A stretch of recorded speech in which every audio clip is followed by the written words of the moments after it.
kehadirannya di ruangan ini. Mohon maaf sudah mengganggu waktu Bapak Ibu semua. Saya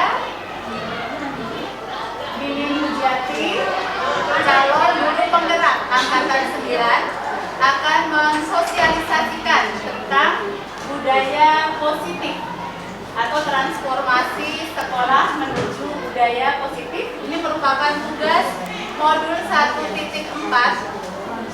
yaitu budaya positif. Materi ini dikembangkan oleh Bapak Andri Nursayani dan Ibu Dia Sastiati Rajasa. Sebelum membahas tentang apa itu budaya positif, ada pertanyaan pemantik. Bapak Ibu kira-kira setuju atau tidak? Hanya menjawab setuju atau tidak. Hukum dapat mendisiplinkan anak. Kira-kira Bapak Ibu setuju tidak? Setuju. Kemudian pemberian hukuman dengan hal positif seperti membaca harus sampai dengan ke belakang. Kira-kira kita harus seperti apa idealnya? Ataupun menyalahkan, itu jawabannya nanti akan terurai sampai dengan ke belakang. Kira-kira kita harus seperti apa idealnya? Ini tidak usah dipraktekkan, tapi bisa sebentar aja. Perubahan paradigma. Kalau kita mengepalkan tangan dengan dikasih cari kertas di dalamnya, tentunya akan penasaran.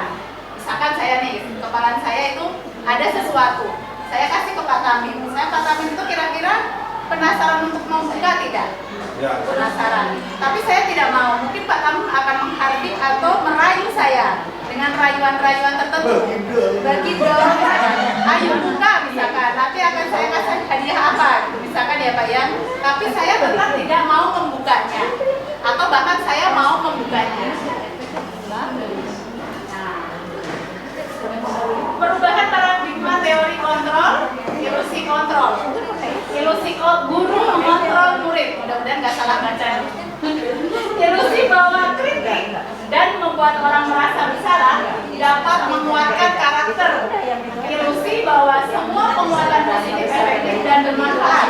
Ilusi bahwa orang dewasa memiliki hak untuk memaksa. Misalkan yang memegang genggaman tadi itu anak. Ilusinya seperti itu. Guru memaksa untuk membuka, tapi anak tidak mau membuka. Artinya bahwa sebenarnya kontrol itu ada di dalam diri anak sepenuhnya. Dia mau membuka atau tidak itu tergantung pada diri si anak. Tapi guru atau orang dewasa bisa mengontrol. Itu namanya ekstrisik, yang datangnya dari luar, yang sifatnya tidak kekal. Nah ini. Disiplin positif.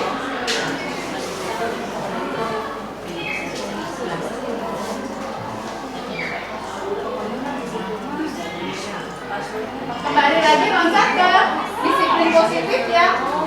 Di awal sudah disampaikan. Mungkin ada yang mau membantu membacakan teori kontrol atau teori pilihan dari Dr. William.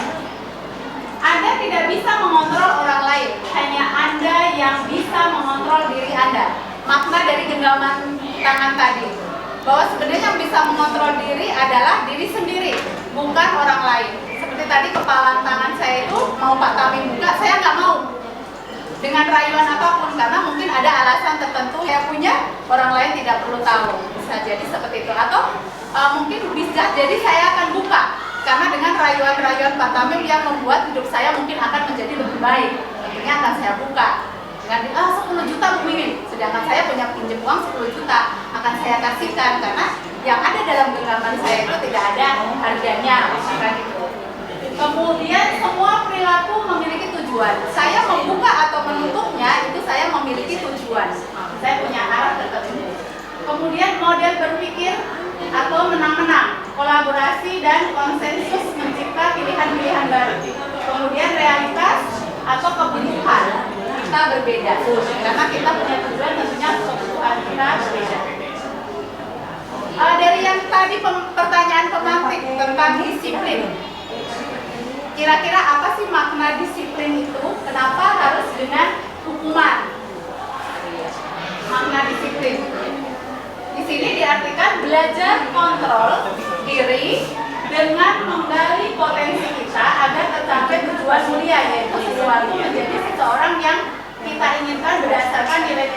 kita hargai.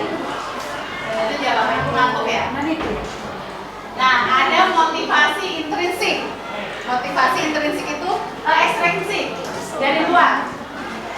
Motivasi eksternal. Anak-anak misalkan disiplin itu ada motivasi dari luar, ada motivasi yang datangnya memang dari diri siswa itu.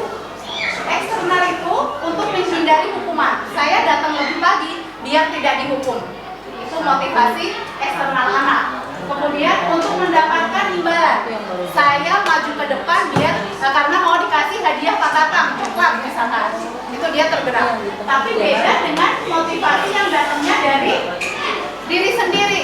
Ada hukuman, tidak ada hukuman, ada hadiah, tidak ada hadiah, dia akan melakukan hal positif itu tanpa dengan diminta, tanpa dengan syarat apapun. Itu internal yang akan bertahan lama dan tumbuh di dalam jiwa anak.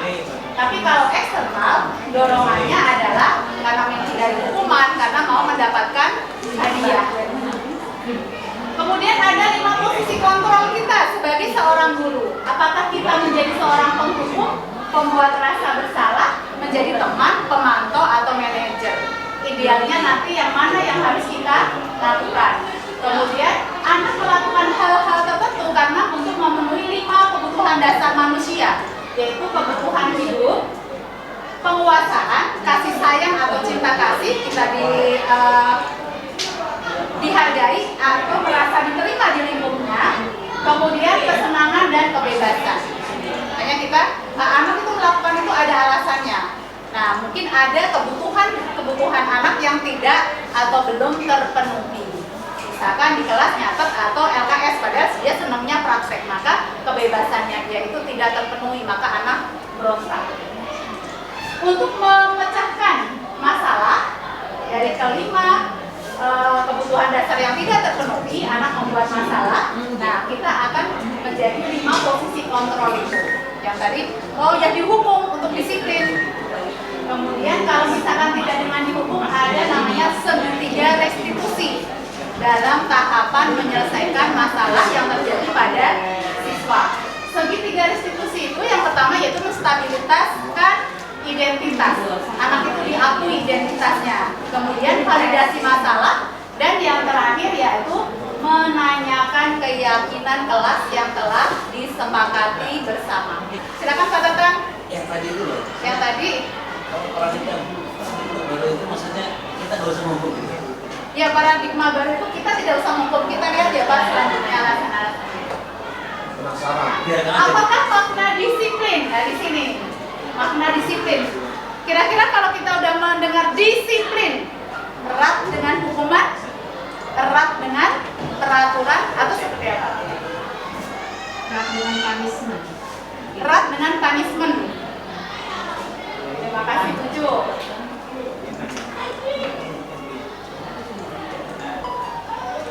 Dalam budaya kita berubah kata disiplin itu yang dilakukan oleh seseorang pada orang lain untuk mendapatkan kepatuhan. Kecenderungan umum adalah menghubungkan kata disiplin dengan ketidaknyamanan, bukan dengan apa yang kita hargai atau pencapaian suatu tujuan yang mulia. Sampai sini, kira-kira bagaimana Bapak Ibu? Mau kemana nih arahnya? Masih bingung ya Bapak Ibu ya? Arahnya mau kemana, ngomongin apa sih? Silakan Pak Tatang. Yang tadi dulu. Yang tadi. Kalau paradigma baru itu maksudnya kita nggak usah menghukum. Ya, paradigma baru itu kita tidak usah menghukum. Kita lihat ya Pak selanjutnya alasan-alasannya. Penasaran. Apakah makna disiplin? Nah, di sini. Makna disiplin. Kira-kira kalau kita udah mendengar disiplin, erat dengan hukuman, erat dengan peraturan, atau seperti apa? Erat dengan punishment. Erat dengan punishment. Terima kasih, 7.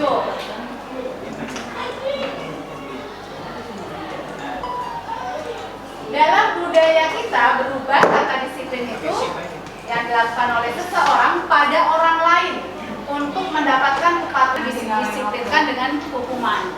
Pengaruh penghargaan dihukum oleh. Nggak setuju ya? Tangannya aja deh, yang penting 2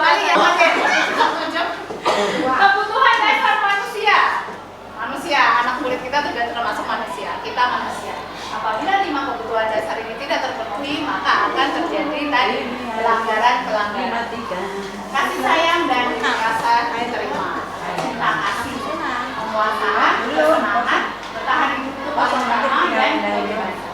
Bertahan hidup contohnya rumah, makan, terpenuhi semua. Baju, terpenuhi. Kebebasan, kira-kira apa kebebasan itu?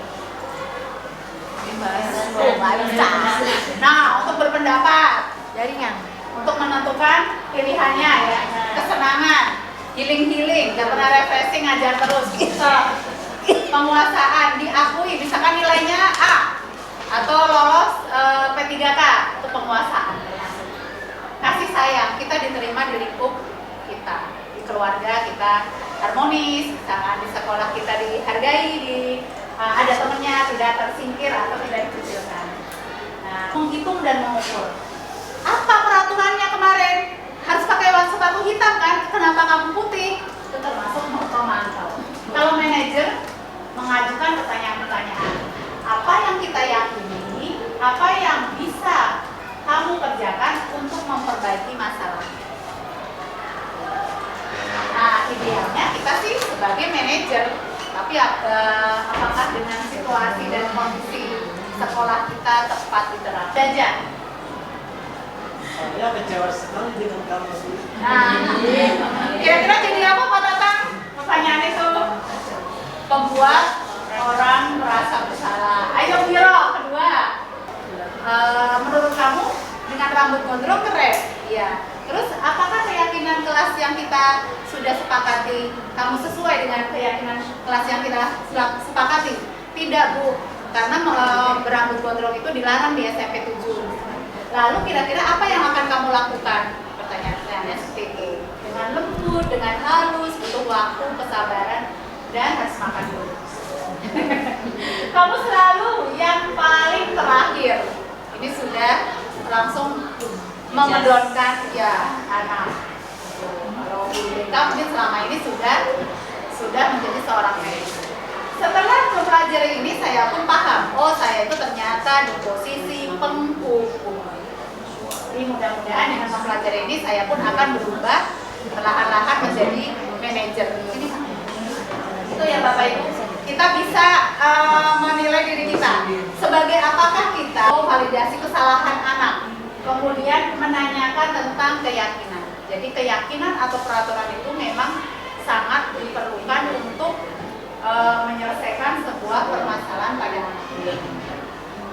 Adakah cara yang lebih efektif untuk mendapatkan apa yang kamu butuhkan? Ini pertanyaan-pertanyaan kalau kita menjadi seorang manajer bagi permasalahan siswa yang ada di sekolah. Ini untuk menstabilkan identitas. Jadi tahapannya dalam segitiga restitusi, kita selaku manajer itu kita menstabilkan identitas. Guru akan berkata, berbuat salah itu hal yang manusiawi. Tidak ada manusia yang sempurna di dunia ini. Bapak Ibu pun juga pernah berbuat salah.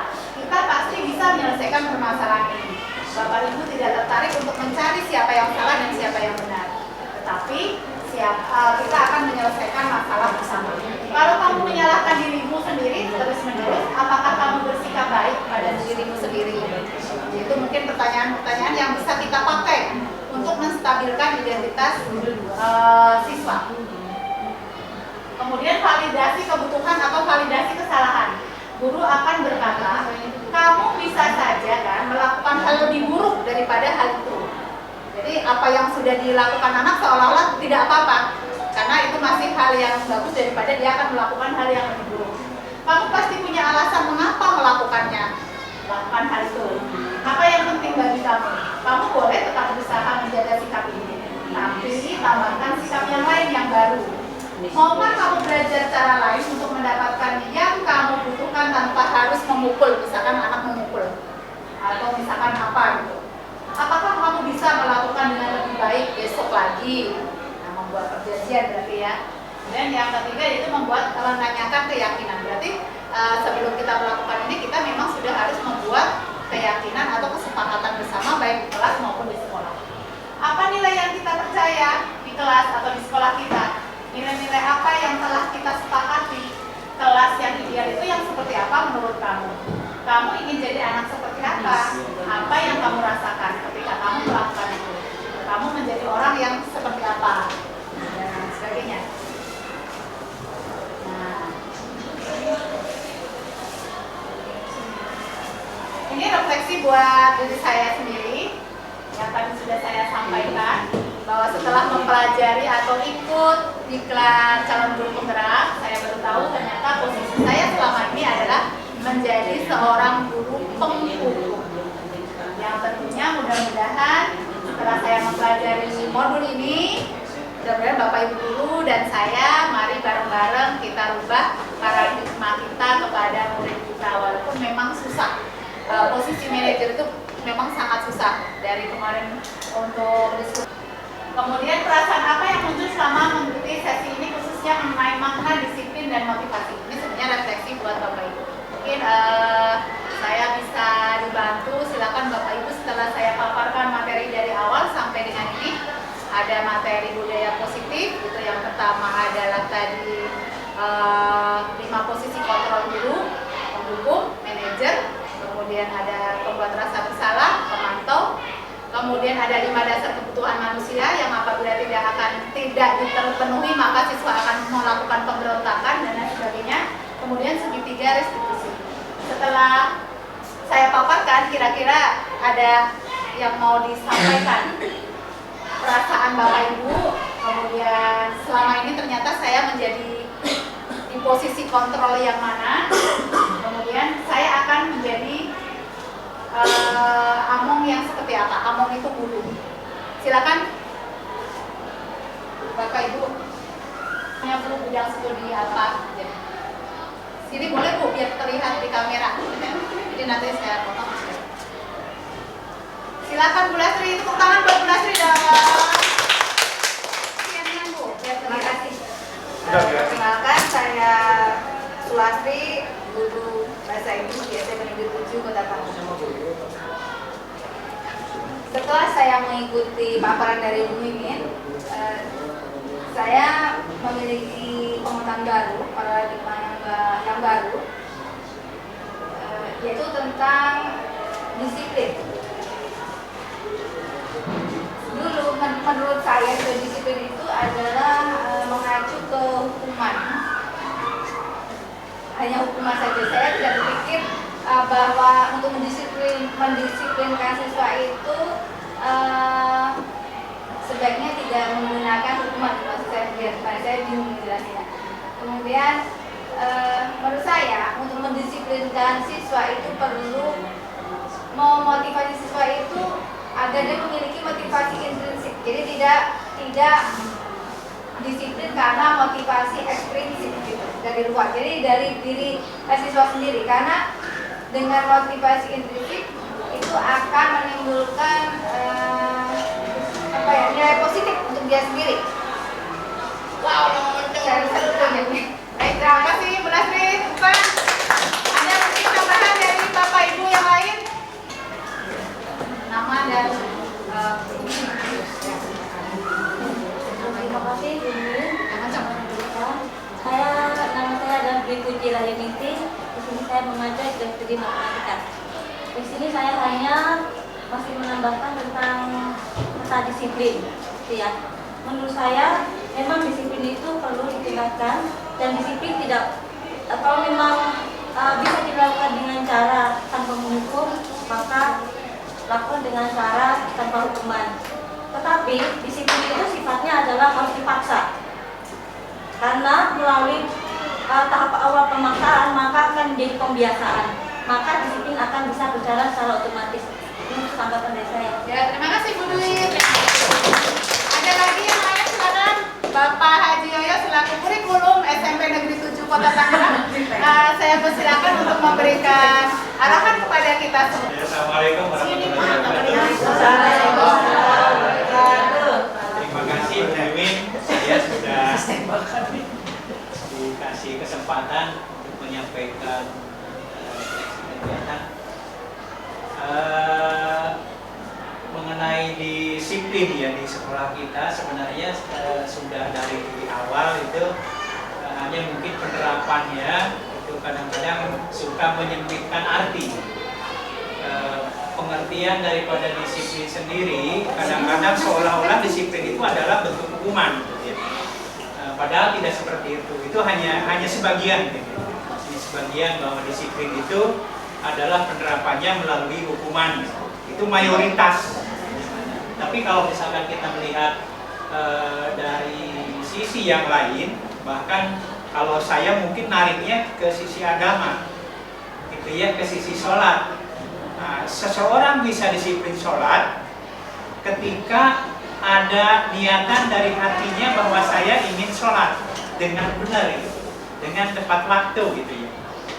Maka disiplin di situ muncul dari diri sendiri. Kemudian untuk penguatannya adalah bentuk penguatan dari diri sendiri itu adalah bentuknya nanti ke pembiasaan.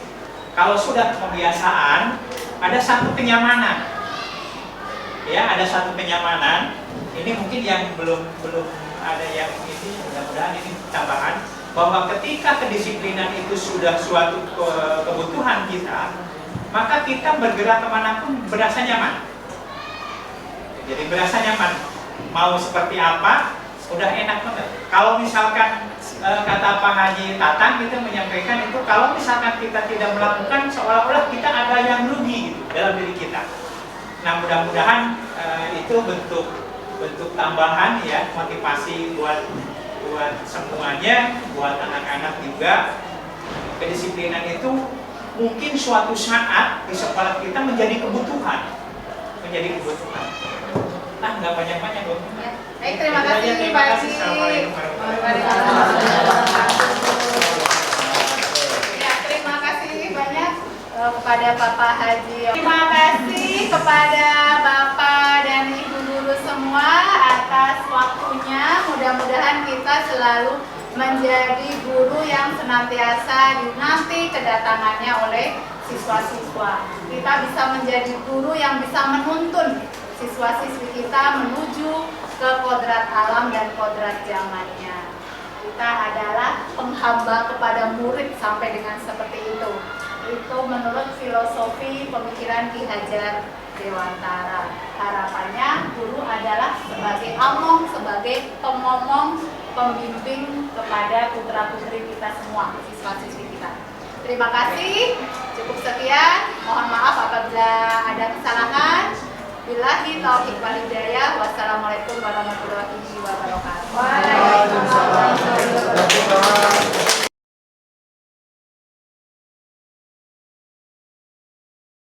Assalamualaikum warahmatullahi wabarakatuh. Waalaikumsalam warahmatullahi wabarakatuh. Bagaimana kabarnya kelas 8C? Baik. Masih semangat? Masih. Luar biasa. Baik, pada pertemuan kali ini kita akan membuat kesepakatan kelas atau keyakinan kelas yang kalian harapkan agar pada saat belajar seni budaya lebih nyaman dan menyenangkan, happy. Baik, Ibu akan bagi post-itnya. Silakan kalian tuliskan kalimat atau kesepakatan kelas yang kalian inginkan, ya.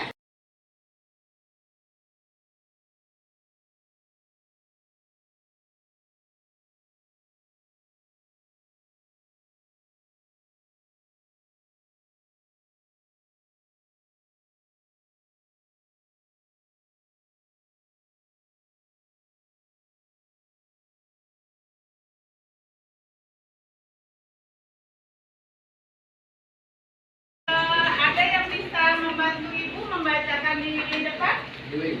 Silakan. Ya, silakan Dwi. Tepuk tangan buat Dwi. Yang kencang Dwi. Buat Dwi. Tidak boleh mencontek, tidak bolos pelajaran, tidak ada yang ke kantin saat jam pelajaran, tidak boleh membuang sampah sembarangan, tidak boleh balik kamar mandi, jangan membuli teman, jangan buang sampah sembarangan, tidak boleh bolos saat jam pelajaran, tidak buang sampah sembarangan,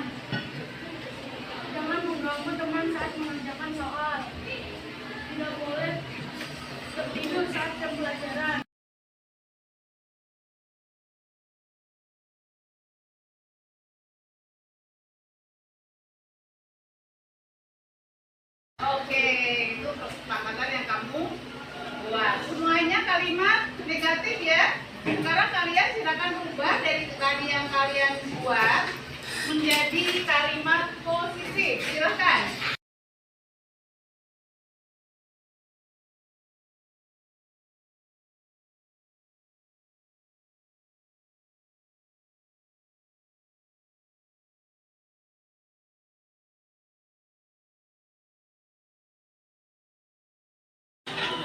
Terima kasih 8C dibacakan kesepakatannya yang sudah kalian buat ya.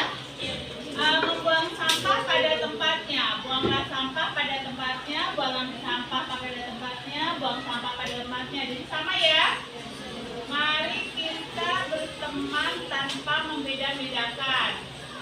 Mengerjakan soal yang diberikan guru, harus mengikuti pelajaran dengan tertib. Kita ingin ke kamar mandi, sebaiknya ke kamar mandi sebelum pelajaran dimulai. Jangan membuang sampah, sebaiknya jangan bolos sekolah. Mengerjakan tugas yang sudah diberikan guru.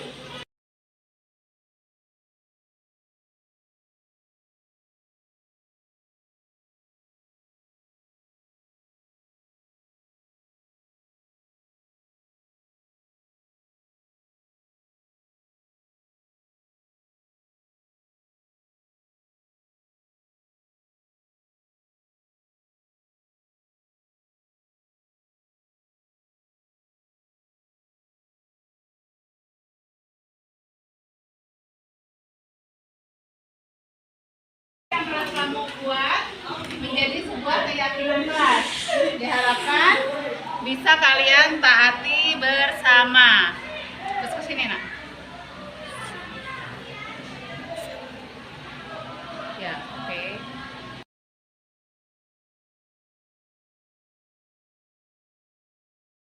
Assalamualaikum warahmatullahi wabarakatuh. Perkenalkan, nama saya Anggun Gendis Arlingga dari kelas 8C. Nama saya Hasri Kubenudin dari kelas 8C. Nama saya Kizenora Agnes Mafrinza dari kelas 8C.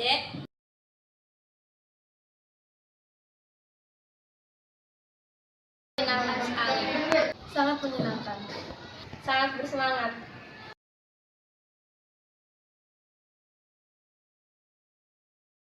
Penting. Sangat penting. Penting sekali.